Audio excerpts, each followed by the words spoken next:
noting that it's 7:01 p.m. on September 18th, 2024. I'll call the Board of Health meeting to order.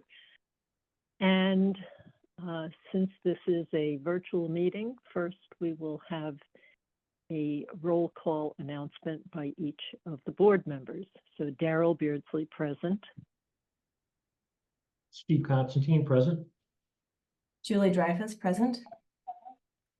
Diana Hook present. Rebecca Honeywell present. Okay, great. So we have 4 variance hearings tonight and some other business. I'm hopeful that we can get done soon after the 8:30 variance if we weave the other items in before and in between variance hearings. I don't know of any items to be added that came in within the last 48 hours and are urgent. Is anyone else aware of anything? Okay, so let's move right into, well, I guess, Mark, first thing is, are there any people here for agent's business that we could take care of now? I'm looking to see, and I don't see anyone that might be here. Although, no, I'm not for sure if it would be 85 Maple Street, and 262 is on for a hearing as well as the tank modification. Oh, so yep, we could probably do that. already. But as it relates to 85 Maple, I'm not sure. I know the owner has been, involved with us, but I don't see him. Okay, maybe they'll come a little later. We usually don't get to these things immediately. And the owner of 80, related. and the owner of 85 Maple did say he's going to review the information with his engineer. So he did send his engineer the email correspondence. So maybe he's just waiting on the engineer. But if I do see him, I'll let you know. Thank you. Okay. All right, then maybe let's just start with Pine Hill Residences. I don't know, Julie, did you want to give an update on that? And So it's Pine Residences. It's very easy to say. I know it's really confusing. Pine Residences, the hearing for that, so that is a remanded 40B project. The hearing started, it was last week. I'm afraid I don't remember the day. And so it's a 90-day timeline, even though the ZBA may have an extension, request an extension to that. In that process, we will again review a Title V, well, not again, we didn't review a Title V system before because they didn't apply for one. And this time they will be applying for a Title V septic system. And unless something came in today, we have not received a disposal works application for that project. And Jessica or Mark, if something magic came in today, please correct me. No, that's correct, Julie. And so we will be waiting for that. One of the, and I don't know if anyone else from the board attended that hearing or has since watched that hearing. One of the questions, okay, I watched it. One of the questions that I had that was a little unclear, was if the applicant intended to submit that application during the hearing process, or if in fact they were waiting to get a decision on the comprehensive permit and then decide if they were going to submit an application. I don't know if anyone has a sense of that. I do not.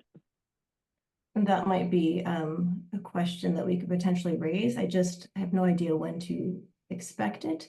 And it sounded like the ZBA was interested in getting a sense of the SAS, but it looks like Tom Trainer may have knowledge of this. Go ahead, Tom. Julie, I wasn't on that ZBA hearing live, but I listened to the recording later. And there was a short discussion on that very question. And I thought either the proponent's lawyer or his consultant made the statement that they did not need to apply for the Title V until after they received the comprehensive permit and that was their plan. Okay, I heard that part too, I agree, and then I felt like they got a little pushback from the ZBA who, wanted Yeah, more. yes, So, the ZBA, in my mind, rightly questioned that, but I think it was left as an open point. It sounds like they're a little confused that, right, the permit can be issued by the Board of Health later or via the ZBA. But we do need to see the materials during the hearing process. Otherwise, we can't even advise ZBA on what the recommendations are and the likelihood is of compliance with Title V. I understand their point. Until they have the comprehensive permit, they don't need the Title V permit in hand. But practically speaking, we do need that information up front. So, okay, sounds like something to work out maybe through the town administrator and with ZBA. Mark, was soil testing done at this site previously back in, I don't know, 2020 or 2021? Yeah, and I believe 2019, and they would need to provide the testing results. They have it on the website, but we'll need that, excuse me, on the septic plan and to see how they're going to arrange the septic system testing, the soil testing for the septic system so that we can determine if there's enough testing, you know, and if it's a 40B, it could go with Title V. I did noted that some of the testing showed refusal, which won't meet Title V, and that was more up towards the hill as you go to if you're looking at 41 North Main to the right, where the secondary houses are, accessory units. Okay. And they also said, well, this is not under our jurisdiction in the comprehensive permit process, they will not be submitting any new information regarding the water supply. And so I think for the majority of this board, this project predated our terms. And so I certainly am going to have to spend some time digging in and looking at the previous materials relevant to the water supply, and it looks like there's plenty of them. And so that's just something for the rest of the board to put on their radar, is to maybe take a look at that and get a sense. Because while we will not opine on that, we will certainly, or while we will not have any vote or say in exactly what happens, we will certainly advise the ZBA, given that is our general purview. Is there anything else? Looks like maybe Marion has another point. Go ahead, Marion. Thank you, Julie. Yeah, concerning the water supply, their consultant stated very clearly that they're not intending to supply any more information on that. But also they did not, I only watched the recording, so I couldn't pipe up at the meeting, but they also never mentioned the fact that those same wells are planned to be used for the Hunting Lane property. And so I'm sure the Board of Health is going to want to look more closely at the well capacity data that they have. And I should think before a comprehensive permit, you would want a little more information about water. But I'm not sure, you know, administratively how that works. I'm putting a condition on an approval of a comprehensive permit that there has to be enough water. Seems to be a really huge condition. It's kind of right up there with the septic. And unfortunately, no one brought up the fact that the Hunting Lane property is going to be using the same wells. That's an excellent point. Yeah, so we'll make sure that Mass DEP, who's going to be regulating it as a PWS, is aware of that. Just a little reminder. So I see there's something in the chat. I'm not reading it. When we're in the midst of a meeting, if it's information you want the board to have and consider somehow, please raise your hand because it's hard for us to pay attention to the discussion and monitor the chat. Okay. All right. So are there any other comments from the board or anyone who's attending? All right. Brush Hill Homes still does work here. So. Mark, are there updates on the plans that we've got? The applicant was in our office yesterday, Bob Murchison, who is here in attendance at our meeting. And he did say he's having his engineer set up a new septic design plan, and we'll be getting that to us, I believe, tomorrow, but I'm not for sure if that's still the schedule. But that's the most recent update I can provide the board for the additional soil testing that was done about a month and a half ago, give or take, maybe a month ago. Okay, and I see that it's on the ZBA agenda for tomorrow, but they're focusing on traffic. That's what the applicant explained to me as well. Yes, okay. All right, so any other comments or questions about that from the board? Bob, do you have any brief comment that you want to share?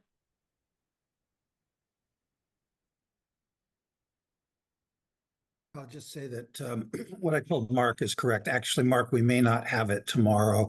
There was a family emergency with the engineer, so it could be delayed by a day or two. I hope not any more than that, but we expect we'll have that. And then our hope, as I told you, Mark, is that we will schedule the next ZBA meeting in a time frame that will work for the peer reviewer at Tetra Tech and for you, Mark, and the board to provide feedback and have a fulsome discussion on the septic design. Thank you. Sure. Thank you. Okay, moving right along. Council on Aging annual food permit. Jessica, would you like to fill us in on that, or shall I go into just first? Well, why don't you say where they're at, and then I can explain to the board where we landed on an approach in the interim. Sure, absolutely. So where we left it previously with this discussion is that we would need to seek additional recommendations or input from the select board or the advisory board about budgets and about the fee waivers and about setting precedents for other town departments who may request something similar for their food events. However, after reviewing components such as the amount of time spent on inspections, what the proposed operation looks like for senior lunches, it was decided that issuing an annual food permit would be the best course of action. As the board knows, we can only issue, I believe it's 6 temporary food permits a year, so that would not work for this type of an operation. And so I had proposed to the board that we issue an annual food permit, and that would be contingent to retroactive fee collection as determined by the town of Sherborn and or Board of Health at a later date, if needed. Okay, and part of the reason we went with that is so that they could move ahead with the event while the town is deciding. Again, this doesn't involve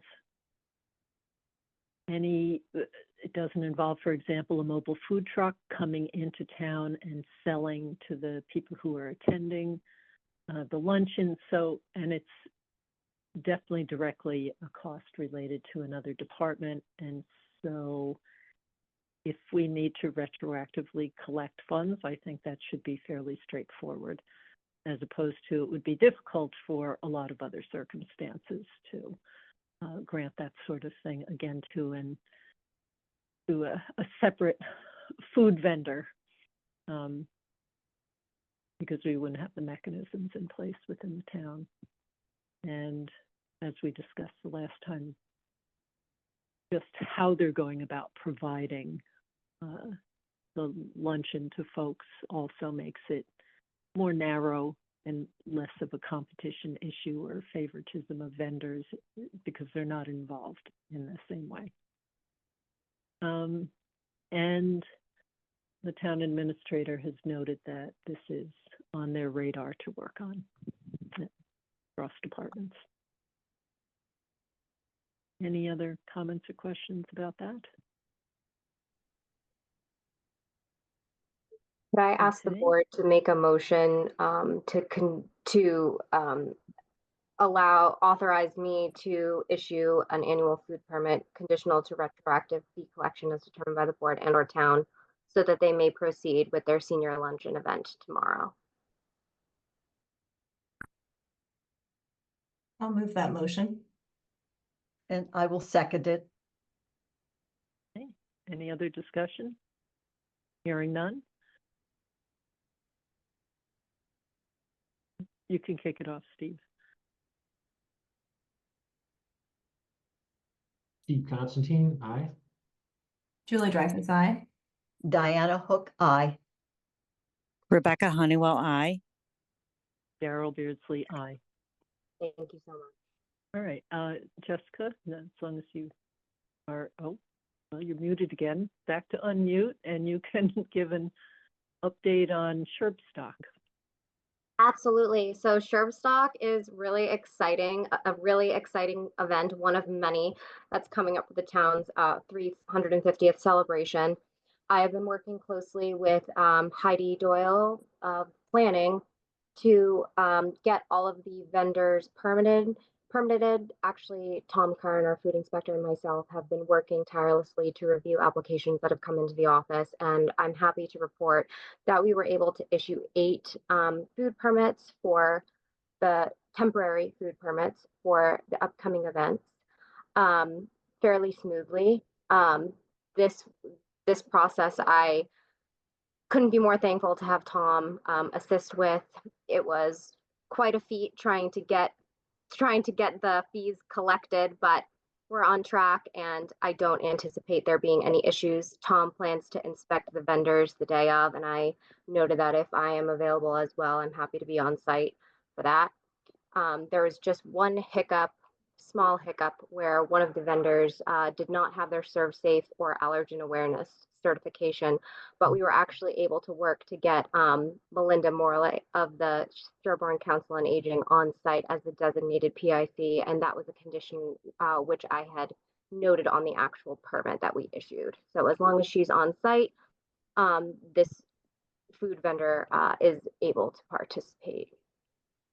And that's the update on that. We have our first sort of event to kick off the series this coming Saturday. It's the Sherborn Water and Fire event at Farm Pond. So there will be 3 vendors on site, a cookie vendor, and then 2 others, which I can't remember off the top of my head. Okay, good. Let's see, COA collaboration.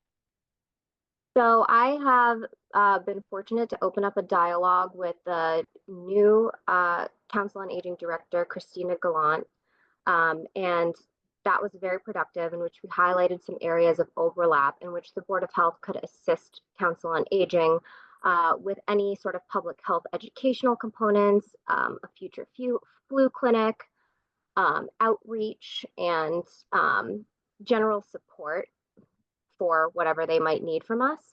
And I noticed that they have been sending out this amazing monthly newsletter. It's called the Sherborn Link, and it seems to have a lot of reach with Sherborn residents. It's one of the more trusted sources of mailers that are sent out.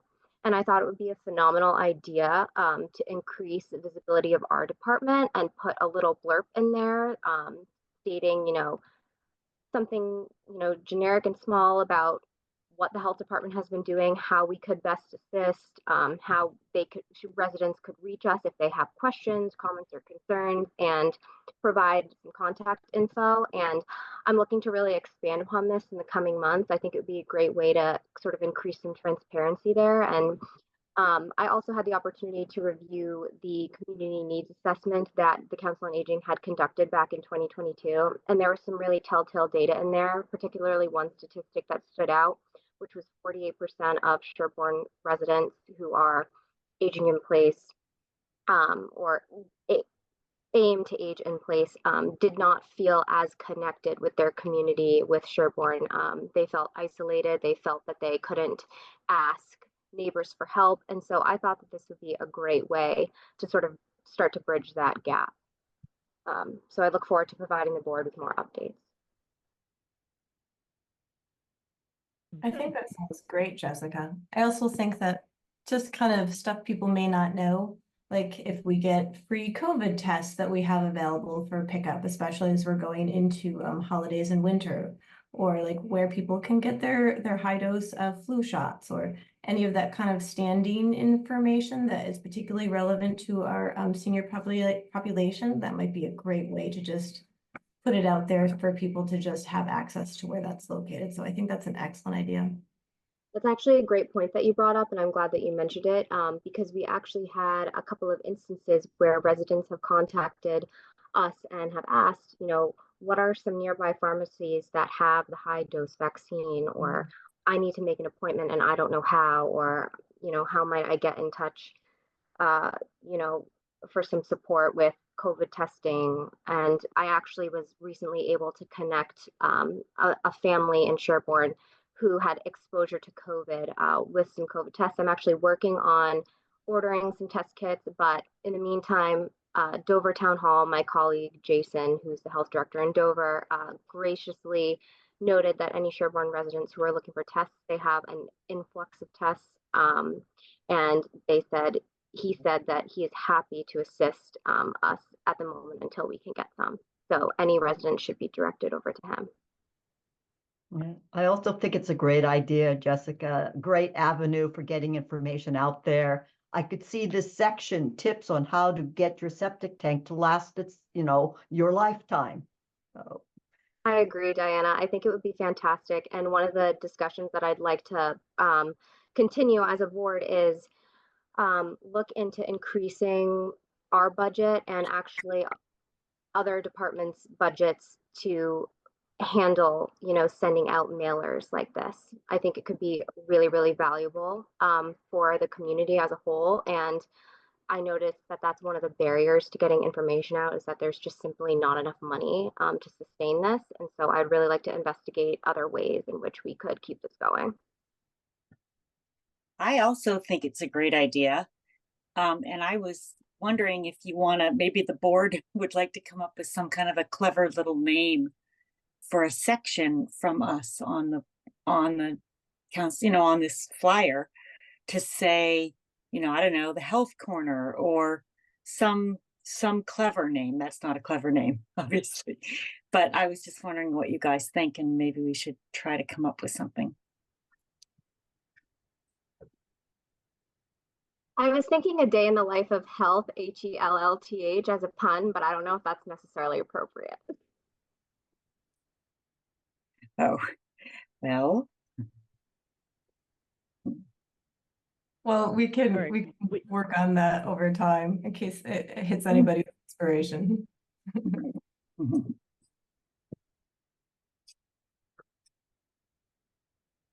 All right. Let's see. And I guess you and actually nobody else from Sherborn, but went to the open surface drain. Oh, Mark also went to one of them, and there was a second one today. Would you like to report on that? Sure. So Mark and I attended an open surface drain discussion hosted by some members of Shared Services who put us into connection with a subject matter expert specifically about Title V yesterday. He's highly qualified from the state. His name is Glenn Ayers, and I'd be happy to forward his credentials to any board members who are interested. But essentially, we discussed And as I had agreed last meeting, I would follow up on open surface drains. And so here's the information that I was able to pick apart from yesterday's discussion. So for open surface drains, the definition, it's still wishy-washy. It's typically referred to in Title V as a surface drain or a subsurface drain.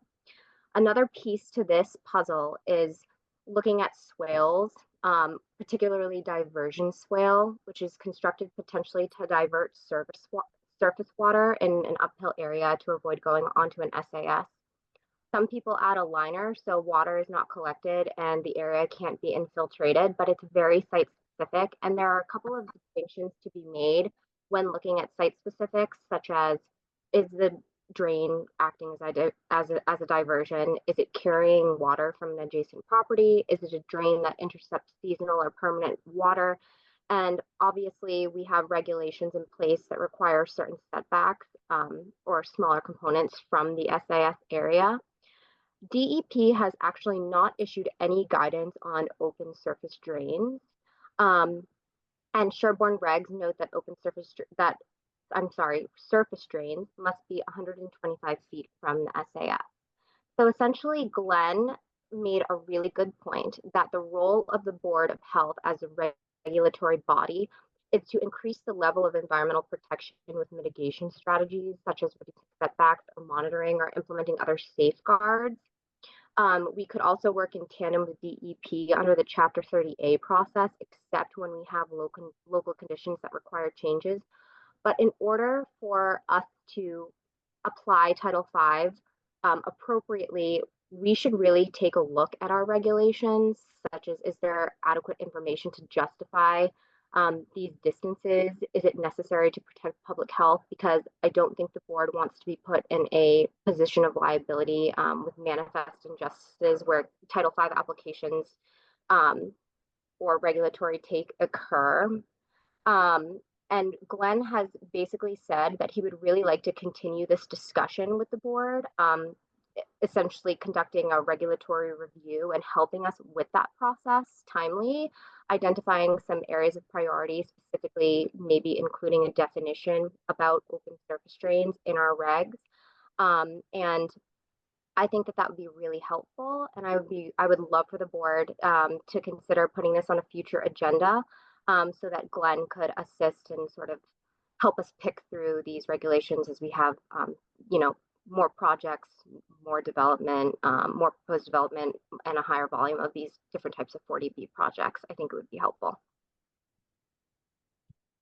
I think it goes even beyond that to just the stormwater management that the town is working on. Absolutely. There's definitely a lot of overlap, things to consider. Yes, that is a practical issue that we need to consider on a more generic level. Okay, well, we have probably a half a minute before the hearing, so we'll shift gears. If we need to come back to that, we can.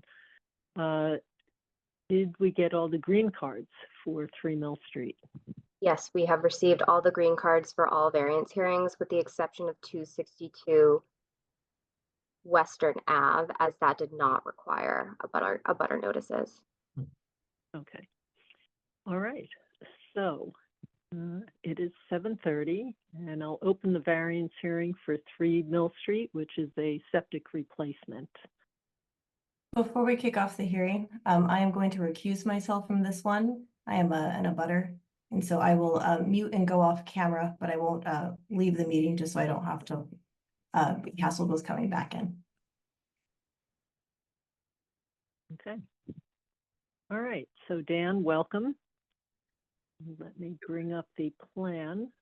And Darryl, just so you know, the homeowner is with us as well. Welcome, Bill. I'm going to say welcome back. All right. So for the record, it's Dan McIntyre representing Bill Wirth, the homeowner. He is in the process of readying the house for sale, and he failed the Title V inspection report, but Title V inspection. So we were retained to design a new septic system for him. To orientate you, Mill Street is just off the page to the top of the page. There's a driveway coming in. The well is right next to the driveway in there. This is a 4-bedroom house. But for some reason, when this is the second time the system has been replaced, for some reason, when the system was replaced in 1993 or so, they designed it as a 3-bedroom. So we're correcting that and designing it as a 4-bedroom as it should be for this house. So we are proposing to put in a conventional system, septic tank. We need a pump tank due to the elevation differences. And then 3 stone pipe trenches in this area right here, which is kind of directly opposite of the existing system over in the left-hand side of the yard. There is a relatively high groundwater table, so we are mounting the system up to maintain a full 4-foot offset per Title V. Because of technically it's a 3 to 4 bedroom increase, so we're designing per Title V. We are asking for a couple of waivers to the Sherborn regulations, or a couple of variances to the Sherborn regulations with respect to the groundwater table. It's less than 5 feet below grade, so we are asking for the waiver on that. And we are also asking for a 4-foot offset per Title V rather than the 5-foot offset for Sherborn to try to keep the mounding down and the drainage implications to a minimum on this one. And if I may, Dan, I'm going to just note to the board that the stone wall in the back area is not the property line. That's Correct. just a stone wall. There's a second plan on sheet 2 that shows the size of the lot. The lot is definitely very large, and you'll see, there we go. That's a good diagram of the lot size. Thank you. And that back section of the land is heavily wooded, so we want to try to minimize tree clearing. And then we also had the well offset from an abutter out in the back that creeped up in there. So we're meeting all the well offsets from all the abutters and the on-site well in this location. So I think with that, I could turn it over for questions. Curious whether, so if this is where the existing system was, and that looks like, well, ignoring the back portion now, I was thinking the stone wall was the property line. I'm assuming putting a system back in that location is not advantageous, maybe just because of the impact that the prior discharges might have had on the soils. Would that be correct? Well, that's part of it. We would have to replace or remove the existing system to put the new system in, which would have increased costs. But we did look at that. We are using it as a reserve area, and we do have testing in that location. But due to the groundwater table, the mounding over there would have really, decimated the backyard from being really usable. So we wanted to try to tuck it over into the corner where we could keep the lawn area still usable. Daryl, just so you know, there is a hand raised. I don't know if you saw that. Yeah, no, I don't know why I'm not. Let's see. Matt Vitale. Would you like to make a comment? I had a question, but you've already asked it, and I would say we are in a butter to this property. I'm supportive of the variances requested. That was my only question, was whether to help understand the logic for not having it further west, but the mounting logic that Dan shared makes a lot of sense. So I think I'm all set.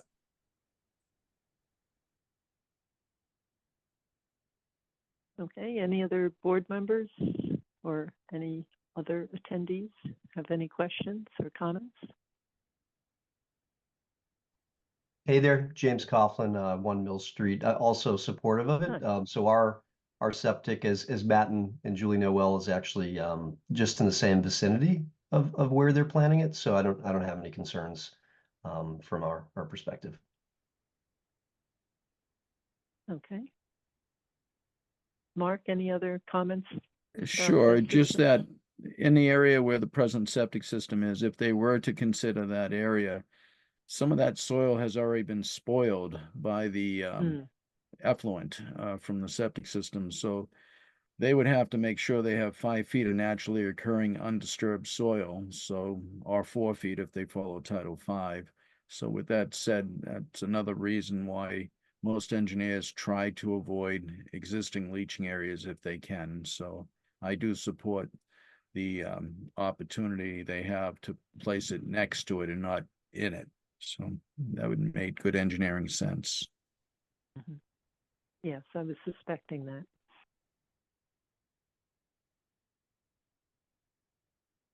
Okay. Anything else? Otherwise, we can move on to voting on the variances. Okay, let me pull up the variance letter.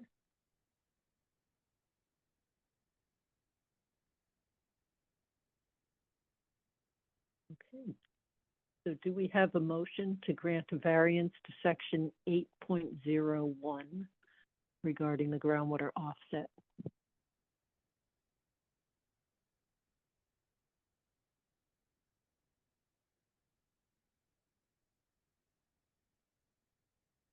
I can make that motion. Seconded. Okay, any other discussion? Hearing none? Steve Constantine, aye. Diana Hook, aye.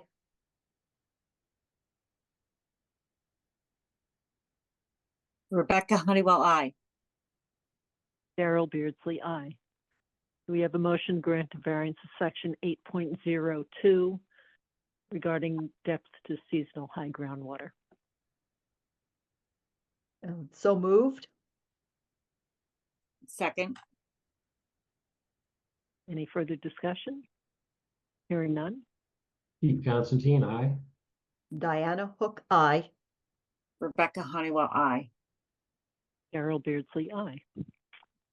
Okay, thank you. So we can close the hearing. And are the plans ready for approval, Mark?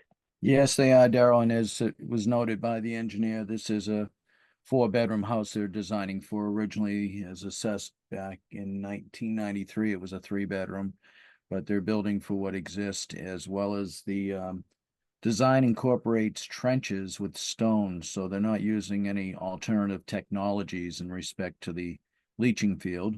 And with that noted, I would recommend approval of the septic plans with the condition for a deed recording for the garbage disposal prohibition. Okay, so do we have a motion to approve the plans subject to receipt of a deed recording regarding garbage grinder restriction? So moved. Second. Any other discussion? Hearing none? Steve Constantine, aye.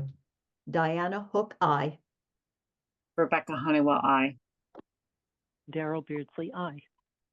Okay, thank you, Dan. Thank you very much. And so we have 10 minutes before the next.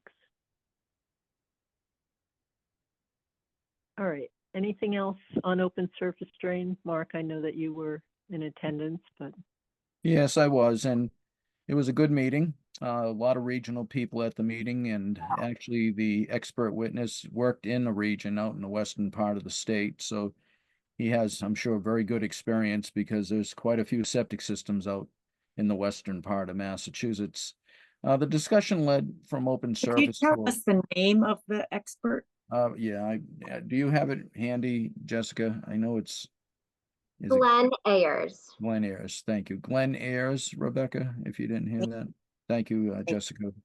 And Mr. Ayers is retired from the field of working as a regional agent, but he still does work in the septic field. I did explain to everyone in the audience that being with the board for many years, that the Board of Health has reviewed our full regulations several times, as well as been challenged in court, and the town has won based on the scientific facts on why it's a science-based set of regulations. But as noted at the meeting, I indicated that the regulations were reviewed in 2023 and the year before that as well, and that it's always good for the board to go forward and, set up routine reviews to see what might be out there, such as the main objective of that meeting was open surface drains. So again, it led into further discussion on the entire set of regulations, which I said maybe at this time it might be wise to invite the expert to our meeting to go over what he sees. And it's always good to have another set of eyes to look at things. But it was noted that we have done that on a regular basis, as well as the fact that the main intent was the open surface drain review, if that helps in any way. And Darrell, I just noticed Dr. Worth raised his hand, so I don't know if you want to handle his. Thank you for noticing. I don't know why it's not showing up as easily tonight. Okay. Dr. Worth.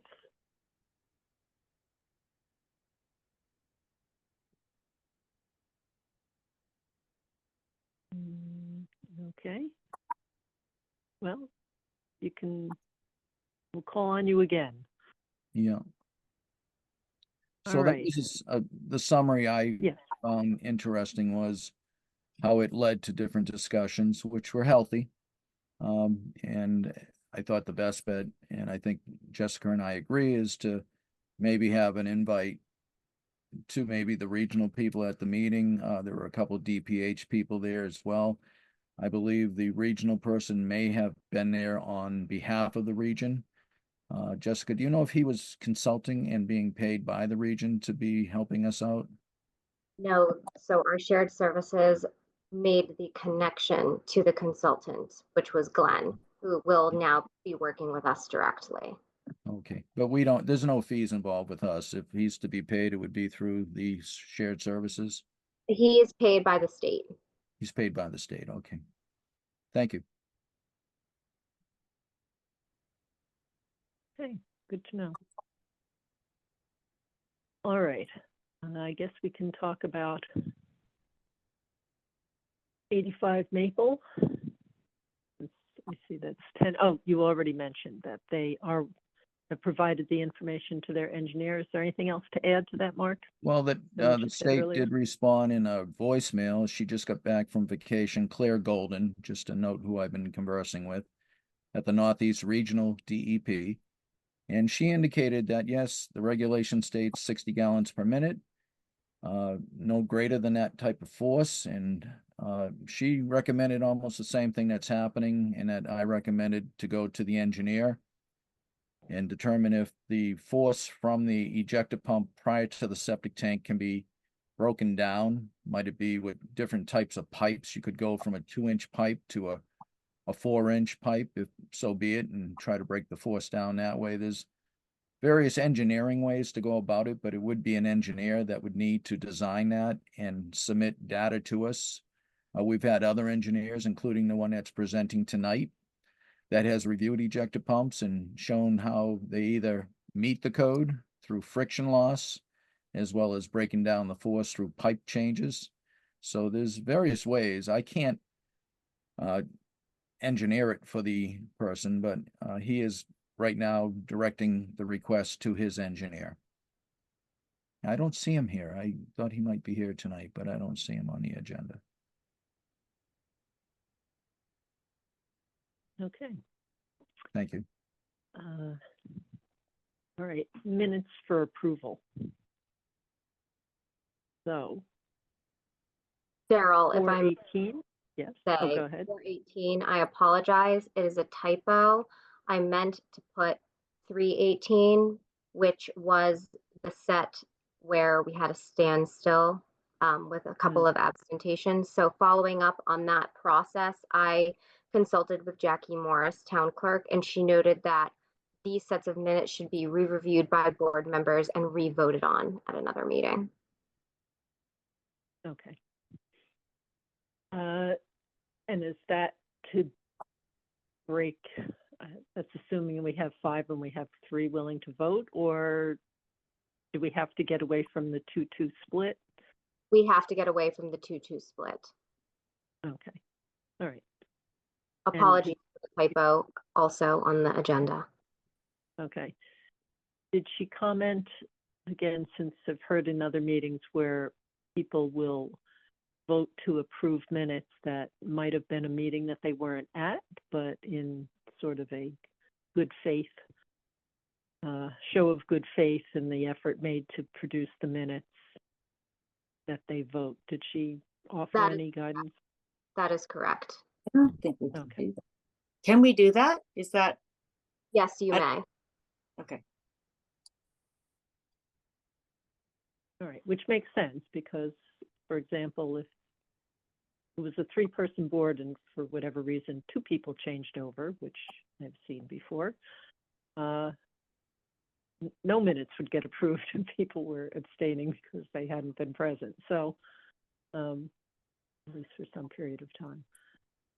All right, let's see, we have 2 minutes.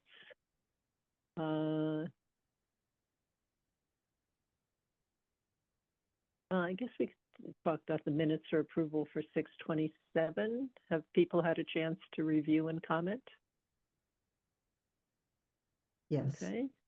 Yep, I just sent my comments to Jess.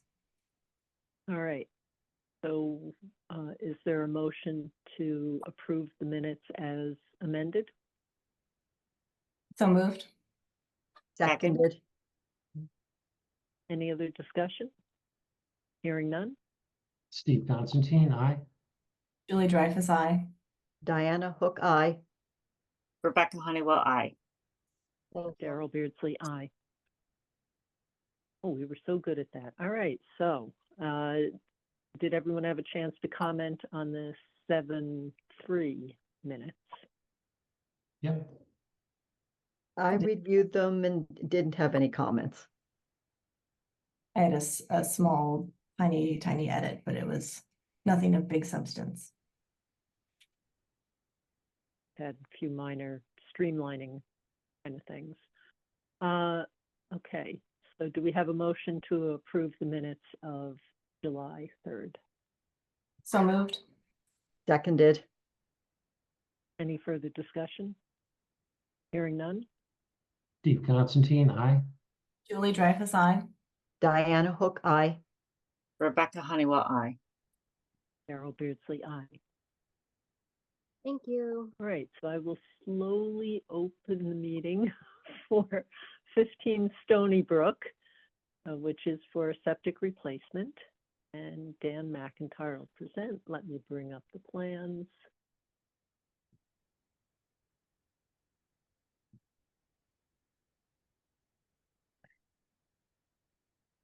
Okay, good evening, Dan McIntyre representing the homeowner. This is 15 Stony Brook. They are also in the process of selling the home and failed the Title V inspection. There we go. So Stony Brook Road is over on the left-hand side. The well is in the front yard. This is a 4-bedroom house. It's remaining a 4-bedroom house. The existing septic system is located in the backyard. Kind of where it says the word clean out there is where the existing leach field is. The existing septic tank is actually located under an enclosed porch. They built the porch over the septic tank at some point. So we are proposing to locate the septic tank outside the porch area. so they have access for maintenance. And we are proposing to put the leaching area on the opposite side of the yard for a couple of reasons. Mainly, it gives us the opportunity to blend the yard in without having a kind of a burial mound in the backyard. We do have a high groundwater table here. So if we located it in the backyard where the existing system is, there would be no way to avoid a mound there. We were proposing the yard slopes off so we can extend the grading from the level yard and kind of disguise that mound so it doesn't look too bad. The other benefit of putting the system over there is the well offset. These lots were developed back when there was a 100-foot offset to a well, and now we were able to maintain the Sherborn's 125-foot offset by relocating the system over in that area of the yard. You'll see kind of an odd-shaped piping route from the septic tank to the leach field. That's to avoid an existing patio and landscaping in the backyard. So we're kind of routing the piping around that over to a pump chamber near the leach field, and then we pump up to the D box. We're proposing an alternative technology here, the Elgin system, which the state allows a 2-foot offset to groundwater in these soil conditions with perk rates greater than 2 minutes per inch. So we are proposing a 2.5-foot offset. We don't need to go down to the full 2-foot to make this work. So we're going for a 2.5-foot groundwater offset. And it's really it. The soils were relatively good. It's just that we had a high groundwater table and we need to mound it up to make this work. So as I said, we're designing for 4 bedrooms, no garbage grinder, and the alternative technology, the Elgin system, for this particular house. And with that, I can turn it over for questions. Okay, so it looks like you're pretty much constrained to this rectangle in the backyard with the setbacks, the important, really important setbacks. Yeah, the on-site well and the 2 abutters wells, one on Stony Brook and the other one on South Main Street. Their well backs up into this property as well. Their well offset backs up to this property. Mm-hmm. I don't have any questions. Oh, Diana. Yes, I just had a question. Looking at the new design, it looks like you're making it easy to pump the septic and avoid things so that anything, should it need repair, easy access, which led me to the question with the porch over the old tank. Could it not, did that preclude it being pumped and serviced? No, when they built the porch, they built a little door underneath it. It's got lattice work underneath it, and they built a little door so the pumper could open up the door and crawl in there to open up the lid. Certainly not an ideal situation, but it was able to be pumped. Okay. No, I like the way it looks. It looks like there's easy access. There is now.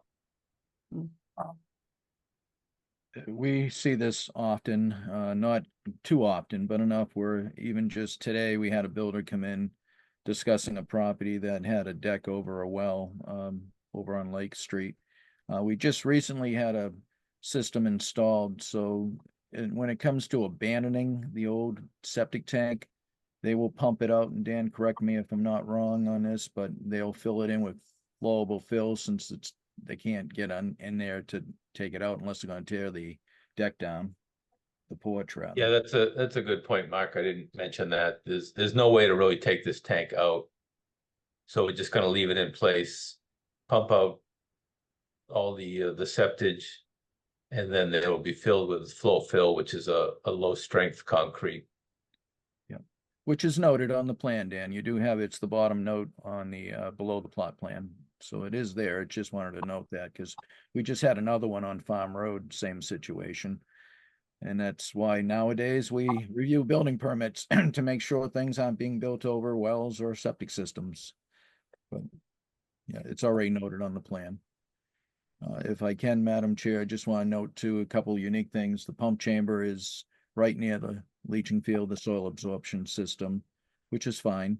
And the other notes were already made by the engineer about the garbage grinder, as well as the use of alternative technologies. They're using the A42 units for Elgin. Elgin has an A42 unit, which is a little smaller than what they have the B43s. In this case, Dan was able to fit in the A42s for this septic system. Thank you. Also note that filling in the tank, especially since there's high groundwater here, will keep that tank from maybe one day during a rainy period popping out of the ground and destroying the deck that way, or providing quite a surprise to people. Hey, are there any people in attendance who have any questions or comments about this? Certainly abutters are welcome. Comment.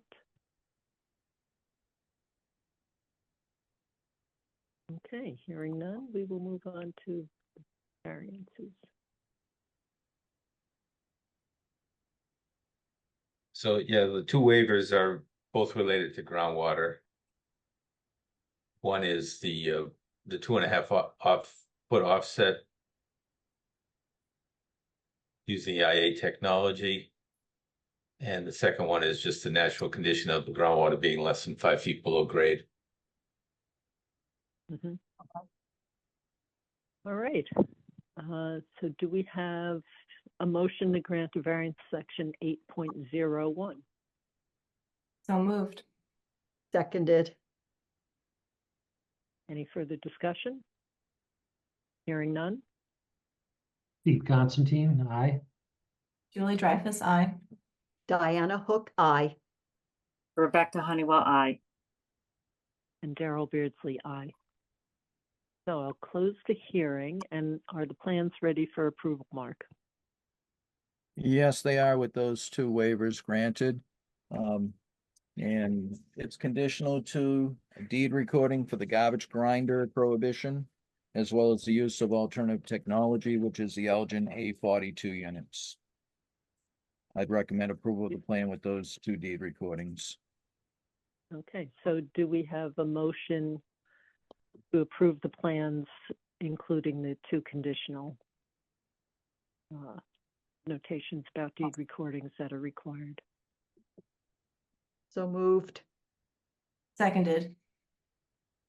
Any further discussion? Hearing none. Steve Constantine, aye. Julie Dreyfus, aye. Diana Hook, aye. Rebecca Honeywell, aye. And Daryl Beardsley, aye. Thank you again, Dan. Great, thank you. Don't go far. All right. Daryl, did we vote on, Daryl, hang on, I'm sorry, I'm gonna interrupt. Sure. For that, did we vote on, we voted on 8.01, but did we also vote on 8.02? Oh, You know, that's what I was concerned about. I think, I'm afraid that we might have missed that one. Thank you. yeah. Okay. I thought the same. Thank you. I was doing a double I'm take. reopening the hearing. And we're going back. And do we have a motion to approve 8.02? So moved. Variance to 8.02. So moved. Seconded. Seconded. Any further discussion? Hearing none. Steve Constantine, aye. Julie Dreyfus, aye.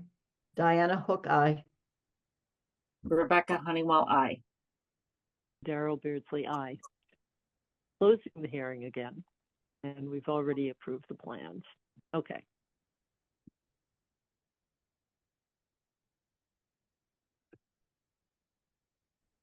Agenda items for the next meeting.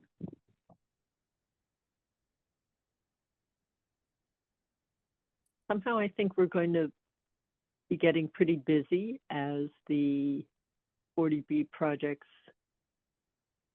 information begins to roll in. So I'm thinking that as much as, well, we do need to talk about surface drains soon. That's a possibility for one of the next few meetings. So Jessica will just have to keep an eye on both what might work or schedule of organizing information for that, because I'd like, when we start on that, to have a targeted discussion, have some background, have some examples of maybe how we might want to define our open surface drains a little bit better, any kind of parameters we want to put on that. So absolutely, I'm happy to include that as tentative. Yeah, and we could also break it up across meetings, like work on definition to begin with and move on something, some way to make sure it fits in without getting overwhelming by trying to do too much at once if we have other complicated topics to discuss. I agree. It sounds very reasonable. And it's also based too on Glenn's availability. And I did send him the meeting schedule for the next several meetings. Mm-hmm. Okay.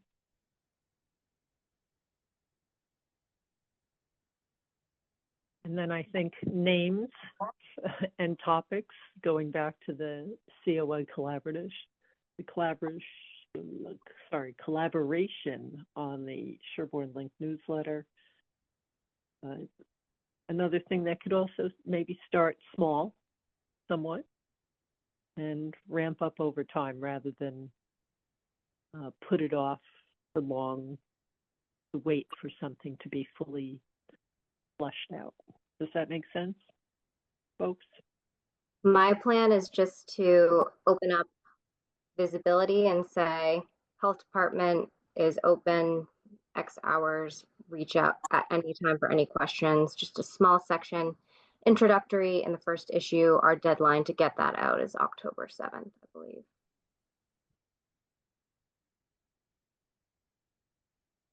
And are you prepared to take questions of any sort?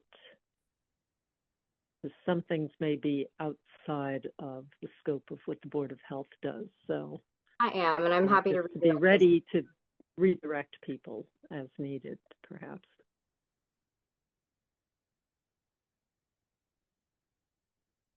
Or define what kind of areas in particular we can help them with. Be another way.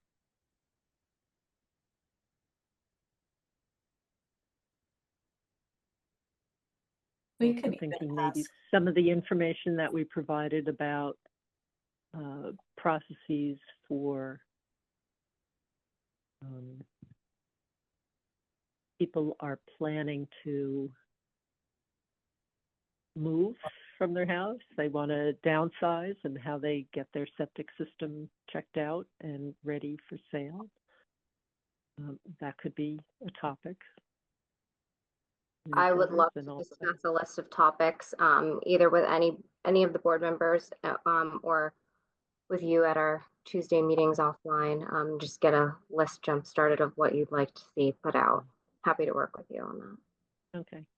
I'm throwing some things out now because we have time in between. We are out of agenda items. This would be in our moment. We could even ask Christina if she knows that there are kind of questions or things that are particularly confusing that people have come to her with. Certainly on the septic systems, certainly on water quality and testing, if we do that, which we don't, but we could easily redirect. There was a handout just about PFAS. Just going back to that discussion really quick. Residents had some questions, so maybe we could use this as a method of sending out some general information on what that is and what to look for and what you should or should not be concerned about. Maybe some financial assistance recommendations to homeowners who are undergoing septic system repairs. such as what we had discussed at one of the senior lunches. You, Mark and myself, maybe kind of break that presentation down, provide some helpful blurbs, also information about where you could get flu shots, how you could set up appointments, what vaccines are available at the Pine Hill Pharmacy? At Pine Hill Pharmacy and other surrounding pharmacies. And I agree, we could ask Christina, maybe something on technology literacy. If we decide to partner with COA and a library, we could put out, a blurb about we're offering this class this week or something like that. How to access Zoom for meetings, where to find information that we put out on the website, West Nile virus or Triple E information that we put out on our website, and just sort of get some eyes on the helpful information and resource pages that exist currently. When I used to write for a newsletter in my previous town, one of the items that everyone seemed to be very interested in was how to prepare for an emergency, having your medicine ready if you have to leave. Can you take your pet if you have to go to a shelter? Those type of things always interested people. So that might be something Jessica can work with the emergency response people to put some articles in there. That would be. I also think it might be good to talk about Lyme disease. Yeah. Definitely. Like what to do when you have a tick bite. What are the controversies? Yeah. Articles. Try Just and bust spotlighting some of the myths work that as a department. I thought we could use this platform for also. Jessica, your volume went down unless it's my computer. But no, I heard the same change. yeah, Rebecca, I know what you mentioned is good, and you may want to also offer some information on skin protection, sun protection, and so forth as well. Definitely.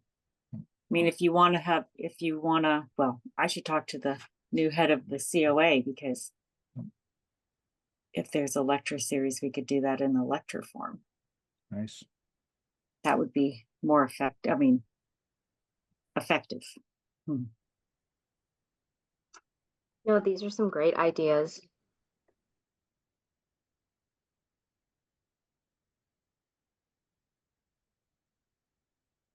And Jessica, your volume's back, just so you know. You're much better now. Thanks, Mark. Oh, technology. Okay. Are we discussing not possible items for future meeting agendas yet, or did? Yes, you can add something. Yeah, I think we should revisit the ledge disruption discussion, because all these issues are relevant in Sherborn for every project, and it's just a matter of when it's going to come up again. So I think it would be good for us to discuss it as a board. And if I can add, Rebecca, what I question is, does it apply? I don't think it does when you have a 40B come into place, but I don't have the answer to that. That would be something. No, it absolutely does, because the state wants safe drinking water for all affordable housing, elderly housing, and the different definitions of affordable. I'm just not for sure, though, if ledge disruption legally can be applied, because it's a local regulation, but that would be a good question. But in a 40B, we can make recommendations about it. Yeah, can I finish my sentence? In the 40B, in the absence of public, remote water supply source, it bumps to the local regs, so it would be relevant. Okay, we're at 8:10. We can circle back to this. We have we've received the green cards, as noted earlier by Jessica. And so I'll open the variance hearing for 14 Woodland Street for a septic replacement. And Dan, I only have the abutter notification and the variance request. So if you have the plans handy, can you share them? Sure, let me see if I can pull that up. I have them Yeah, too. let me stop sharing. Oh, okay. If you can't do it, then Jessica can do it. They should be in the folders. Sorry about that. I saw it in the folder, but I had to refresh my screen. Let's see if I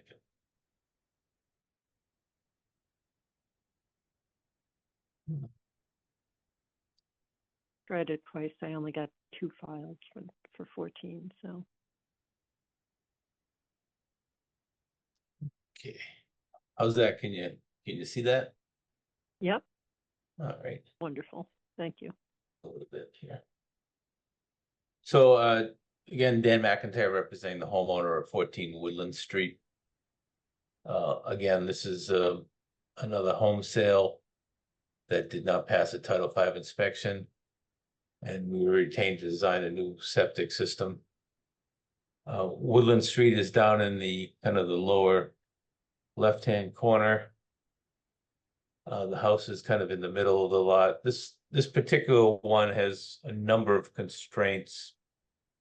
We have a wetland in the backyard. We've got a wetland across the street. And then we have, excuse me, we have the on-site well and 2 abutting wells where their radius encroach onto this property. This particular house was built back in the 1960s when the well offsets were only 100 feet. And the new well offsets under the Sherborn regulations are much greater than that. And on this particular lot, we had a very fast perk rate. It was less than 2 minutes per inch.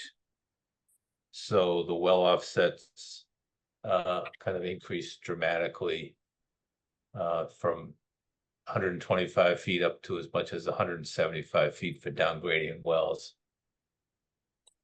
So the only place we could put the system is in the front yard where the existing system is located. The existing system consists of a septic tank located here next to the driveway, which overflowed into a leaching pit, which overflowed into a second leaching pit over here. As I mentioned, the soils were very sandy and had a fast perk rate. It also had a high groundwater table, as would be expected, being surrounded by wetlands. So we are proposing to put in an alternative technology, the Elgin system, in a trench configuration in the front yard, eliminate those 2 leach pits. We were able to maintain the full 175-foot offset to the abutter at 16 Woodland Street over here. The abutter at 12 Woodland, we have a 118-foot offset, which is a slight improvement over their offset to the existing leach pit, and a considerable improvement considering the leach pit is in the groundwater table, and we're going to be up above the groundwater table. The on-site well is also a down gradient well, which would require 175. There's no way to meet that on this particular lot. We're meeting the Title V minimum of 100. We've got 103 feet to the new leach field from the on-site well, which again is a vast improvement because the existing leach pit here is actually closer than 100 feet to the well and in the groundwater table. So getting 103 feet is a big improvement on this particular lot. With respect to elevation of the system, we are using an Elgin system that is approved by the state for a reduced groundwater offset. And we are going to be using that under the remedial use approval for that groundwater offset. In this particular case, it's a 3-foot offset because of the perk rate. And by raising the system, the front yard up anymore, it really impacts. It would put the mounting above the clapboards of the house. So we really need to request that waiver on the groundwater offset. But that is, that's kind of built into the DEP's remedial use approval, so we don't need a Title V waiver on that. The 3-foot offset in this soil is built into the remedial use approval, as I said. We'll have a tank and a pump tank located in the front yard. And there are a couple of trees that need to come down because their root systems have spread out through the entire front yard. And we need to take those out so they don't disrupt the new system. We could not meet the 125-foot offset to wetlands, at least for the back wetland of this lot. We're reducing that down to 105 feet. So we're requesting that waiver as well. The plan has gone through conservation and it's been approved by them for this construction. And the yard will be restored as a lawn as it is now. So I think with that, I think I got everything covered. I can turn over for questions. Hey, Dan? Okay, so I, certainly, sorry. Go ahead, Steve. Okay, I think it's just a typo. I noticed on the agenda that it said it's a 4-bedroom septic, but all the documentation I looked at said it was a 3. I just want to confirm that it's a 3 and they're not going to be going for an additional bedroom. Is that a typo on my plan or somebody else's? I think it's on the agenda is where I saw the 4-bedroom. Yeah, thanks for bringing that up. This is a 3-bedroom house and it's remaining a 3-bedroom. Okay. We looked at trying to upgrade it to a 4-bedroom, but the mounting would have been just too much for this front yard. So it's staying as a 3-bedroom. I think where the confusion may be is there is a design flow for 495 gallons. Dan has designed for a garbage grinder, so you will not see a deed restriction for a garbage grinder. That's being incorporated into this septic system. All right, thank you. And we did that for a specific reason, not that we want to have a garbage grinder in this. The plan actually recommends that one not be installed. But in these soils with perk rates that are very fast, and we use the alternative technologies, the systems with the 40% reduction that's allowed by the state get very, very small. And in my opinion, too small. So we use the garbage grinder, the 50% increase of the garbage grinder to kind of make a more practical size system.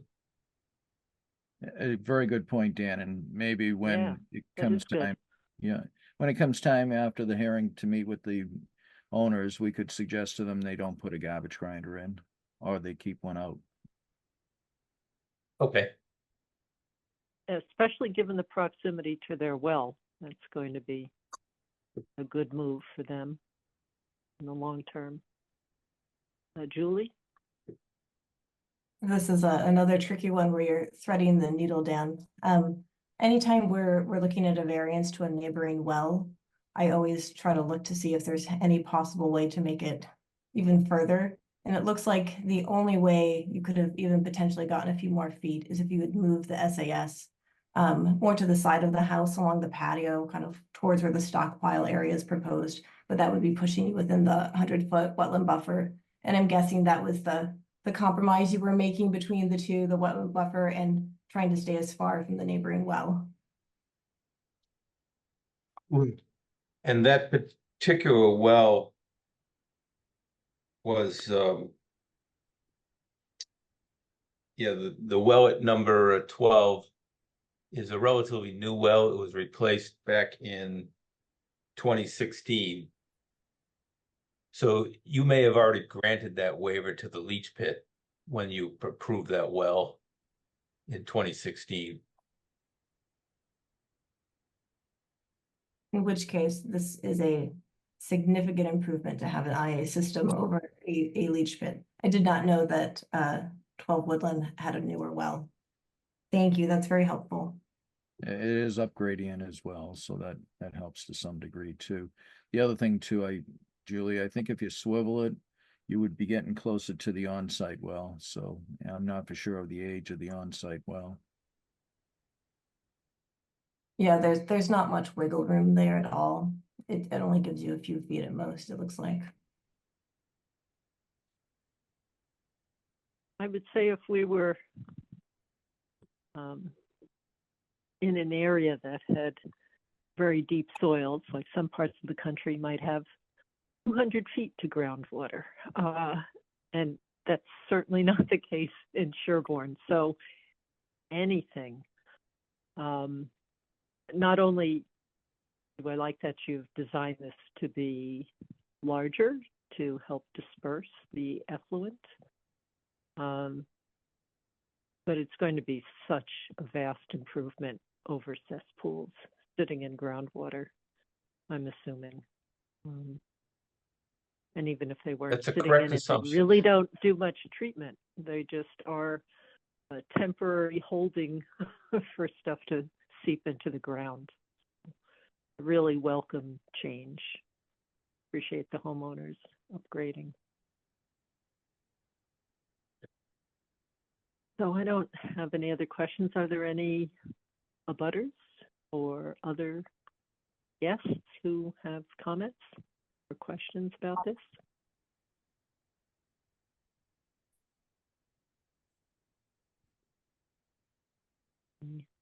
I don't see anybody. Oops, hold on. There's I don't know if Frank Orlando is Right. a butter.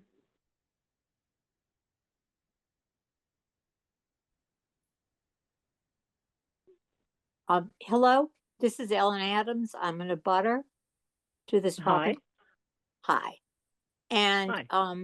I'm curious about I'm looking at your map and so forth, and it's a little tricky to distinguish the whole thing. But I'm kind of curious, how close is this septic system to our property at 16 Woodland Street? You're a direct abutter, Ellen. This is your property line. Yes, I believe. Yeah. Your house is located right about up in here. Yeah, that Your sounds well is over in your front yard, kind of in the woods. No. No. Way in the back. It's way in the back part of the yard. Okay. That's not what the records at the Board of Health show, but if it's in the backyard, that's even better.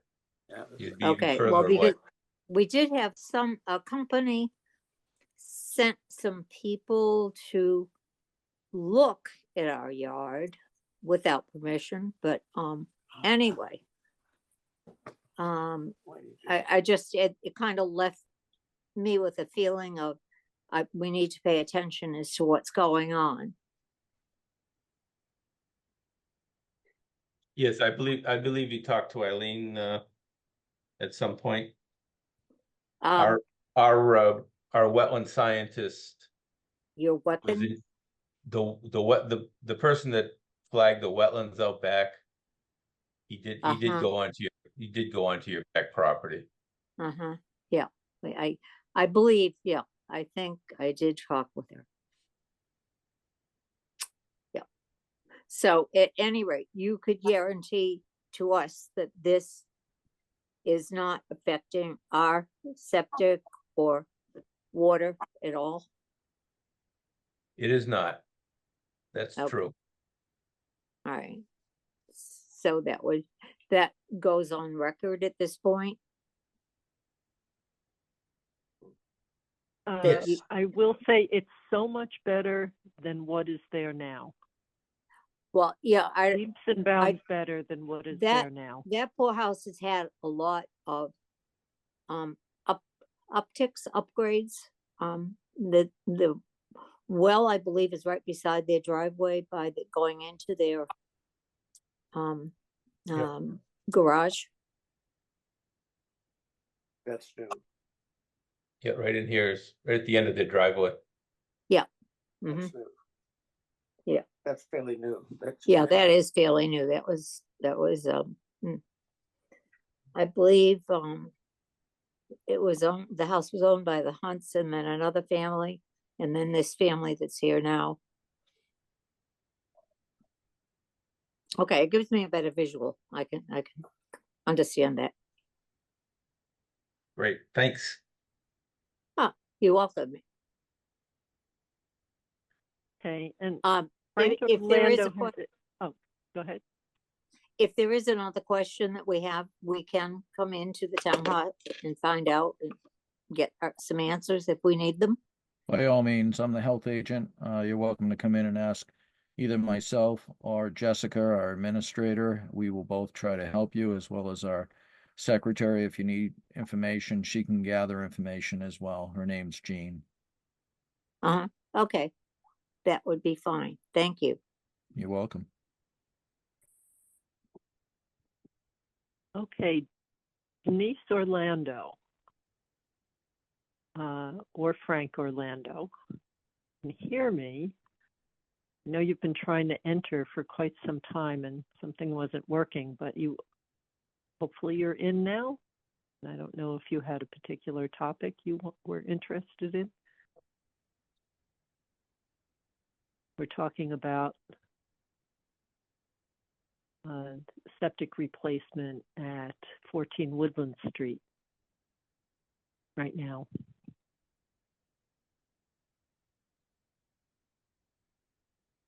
Darryl, their mic's not muted, so No. unless they can't hear us, Okay. that might be the case. All right, or maybe they're here for 262, so, all right.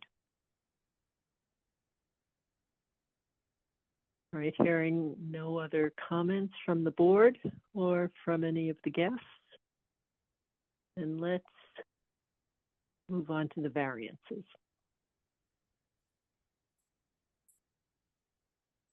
Let me just share that so people can read the full text. We won't read it all.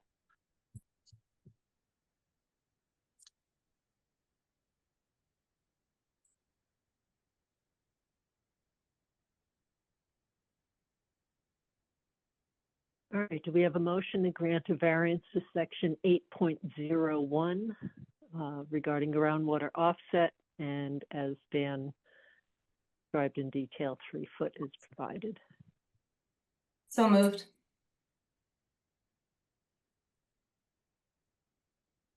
Second. Okay. Any other comments? Hearing none. Steve Constantine, aye. Julie Dreyfus on. Diana Hook, aye. Rebecca Honeywell, aye. And Daryl Beardsley, aye. Do we have a motion to grant a variance to section 8.02 regarding depth to seasonal high groundwater? So moved. Seconded. Any other discussion? Hearing none. Steve Constantine, aye. Julie Dreyfus on. Diana Hook, aye. Rebecca Honeywell, aye. And Daryl Beardsley, aye. Do we have a motion to grant a variance to section 10.1? And this has to do with the somewhat reduced distances to wells, both on site and in a butter. So moved. Seconded. Any further discussion? Hearing none. Steve Constantine, aye. Julie Dreyfus on. Diana Hook, aye. Rebecca Honeywell, aye. And Daryl Beardsley, aye. And last, do we have a motion to grant a variance to section 10.2 with wetland offset, and Conservation Commission has reviewed and approved this? So moved. Seconded. Any further discussion? Hearing none. Steve Constantine, aye. Julie Dreyfus, aye. Diana Hook, aye. Rebecca Honeywell, aye. Daryl Beardsley, aye. So we'll close the hearing, and are the plans ready for approval? Yes, Darryl, the plans are ready for approval with the requirement for a deed recording for the use of innovative alternative technology, that being the A42 Elgin units. And I would also recommend that the engineer and the Board of Health provide advice to the homeowners, recommending that a garbage grinder not be placed at this house. That would be my recommendation. And that notation was on the plans? There's no notation on the plan. There's a notation that it's designed for a garbage grinder, but I think the engineer, Dan, and I could maybe produce something for the owners to indicate that it's best not to put a garbage grinder in, and if they have one, it's best to take it out. Okay, so I don't know if we should make that a condition of the approval because it's more of a recommendation. Makes sense. It's a recommendation. Yeah. What we did, Mark, was in the advice to occupants that we have on the plan. Yeah. We state that the leaching system is sized for a garbage grinder as required by the Sherborn regulations, but its installation and use is not recommended. That's perfect, Dan. That would be okay. Good. That's and I can note that the new homeowner, the home is already sold. Doug Murray is on the line, is on the call as well. So if he has any questions about garbage grinders, he could ask those now. Okay. So Doug, would you like to take this? No, we're all set. Thank you. Okay. So I'd recommend approval of the plan with the deed recording for the innovative alternative technologies. Okay, so do we have a motion to that effect?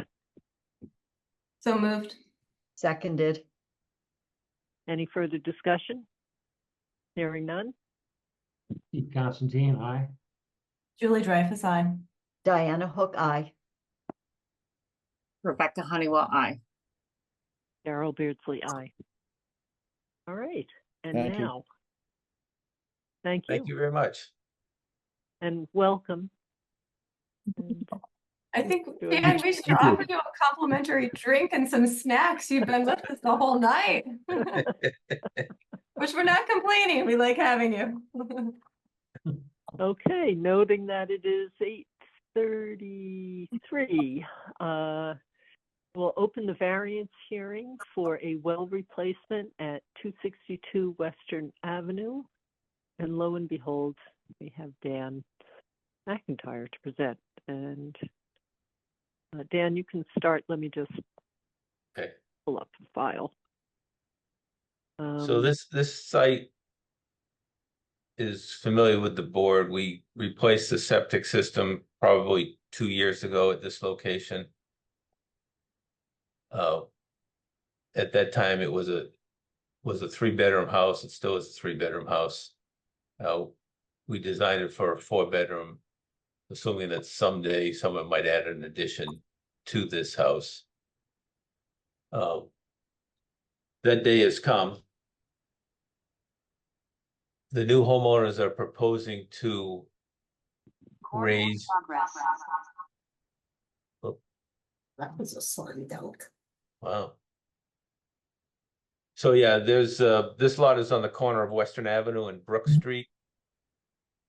The existing well is located right at the corner of the house, between the house and the driveway. And the septic system is located out in the backyard.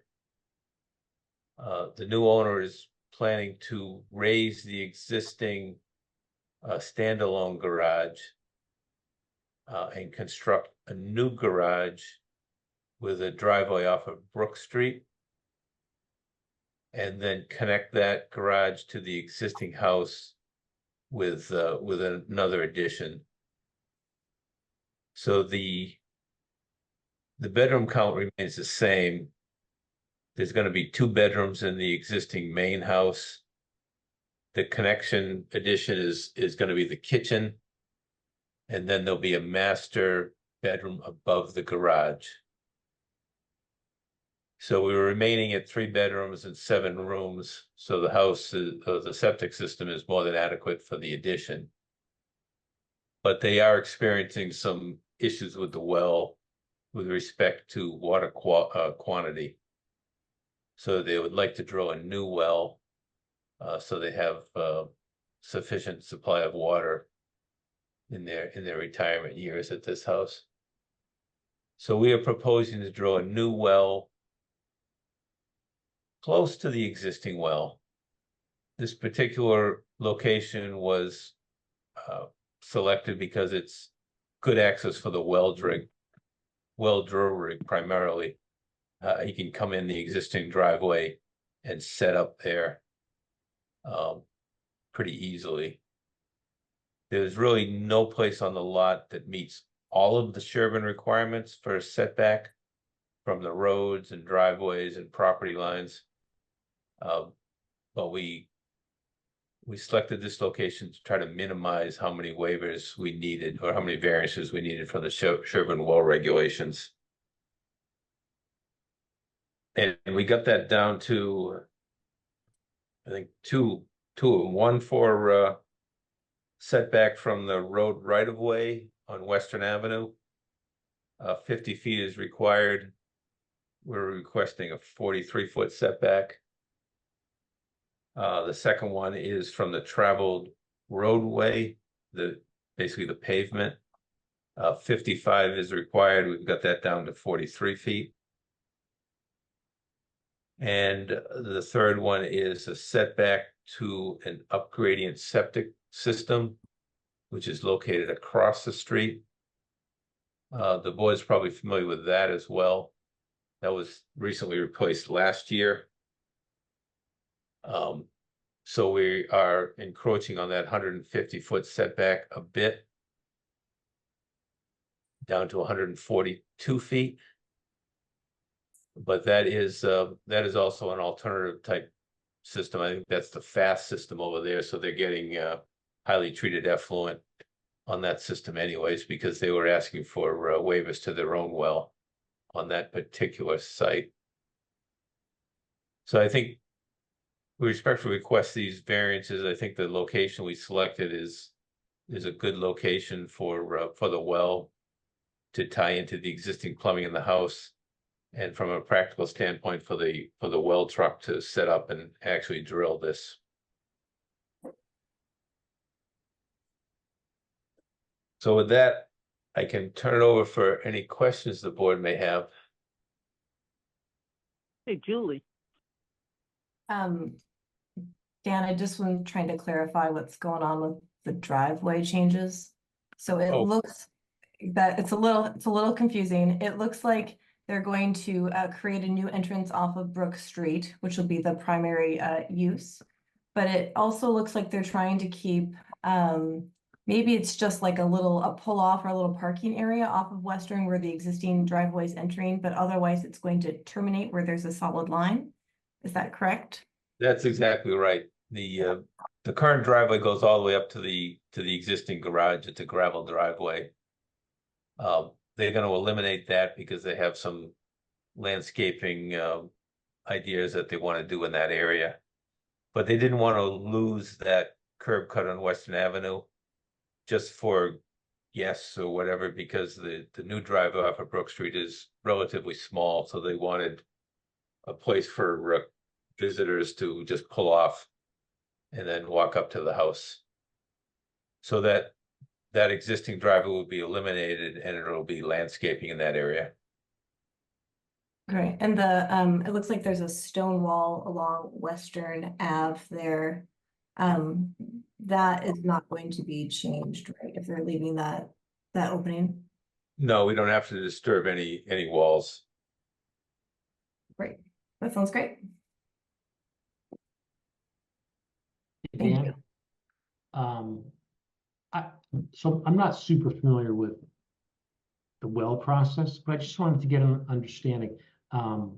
What's being replaced? Is it a point well? Is it, I'm not sure what it is and what we're going to, what the new well is going to be, depth, things like that. Do you have that kind of information?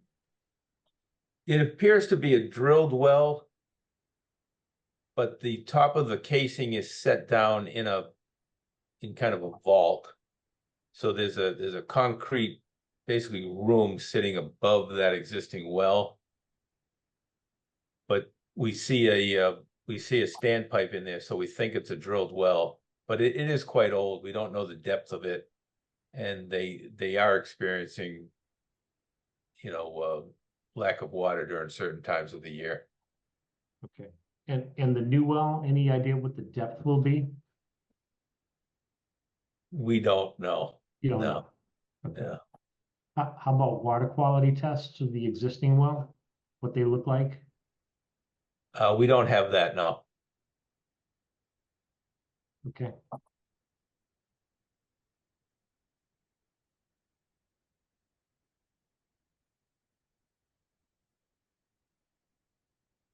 Okay, anybody else? Or Mark, do you have any particular comments? I do. Dan, on the well to the driveway, what's your distance to the driveway, Dan? The new well. Yeah, I think it met was it 20 or 25-foot offset? Okay. Just to make sure, because I know with the driveway change, I didn't know if you were going to meet that. If it didn't meet the requirement, you could always put in the boulder, or Right. protection to keep the well from getting hit when it's So being pulled or whatever. we worked with the homeowner and selected that kind of cut off of the driveway to meet the well offset. Okay. Thank you, Dan. Are there any others at the meeting who have a question or comment about this?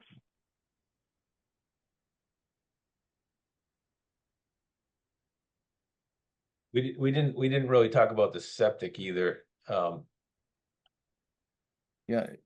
But Go ahead, Dan. But I was going to tell you, that can be approved outside of a meeting, but because it's on the plan, I think it's a great time for you to present.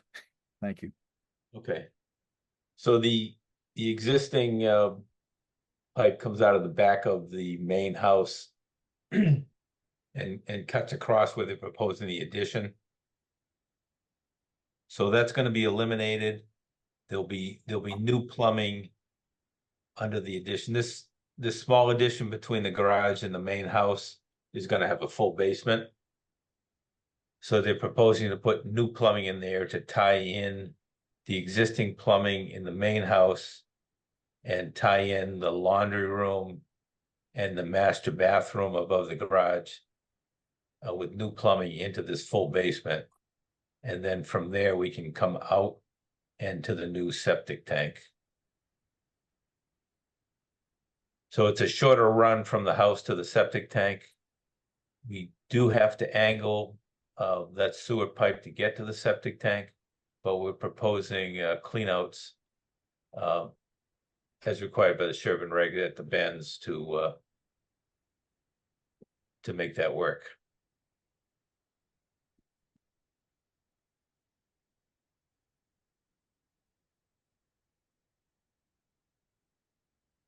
And no other changes to the septic system other than the pipe between the septic tank and the building.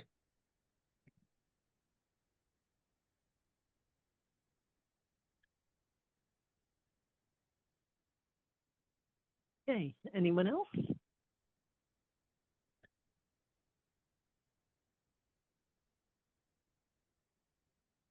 Bring up.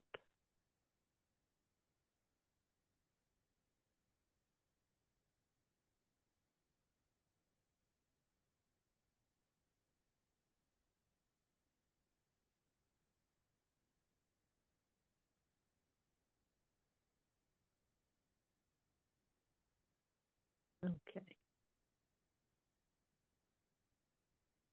So, do we have a motion? I'm moving into the variances now, voting on variances. Do we have a motion to grant a variance to section 6.0B regarding the setback to an off-site septic? So moved. Seconded. Any further discussion? Hearing none? Steve Constantine, aye. Julie Dreyfus, aye. Diana Hook, aye. Rebecca Honeywell, aye. Daryl Beardsley, aye. Do we have a motion to grant a variance to section 6.0D? And that applies to two different setbacks to roadways. So moved. Seconded. Any further discussion? Hearing none. Steve Constantine, aye. Julie Dreyfus, aye. Diana Hook, aye. Rebecca Honeywell, aye. Daryl Beardsley, aye. And so we can close the hearing. And Mark, do we need to do anything regarding the septic approval, or that's? No, but I would, the hearing's been closed. I would recommend approval of the well plan, conditional to the note I made about the well to the driveway. If the well is to be less than 20 feet, but greater than 5 feet, then protection shall be provided as part of my recommendation for the approval. Okay, so do we have a motion with that recommendation from Mark included? So moved. Seconded.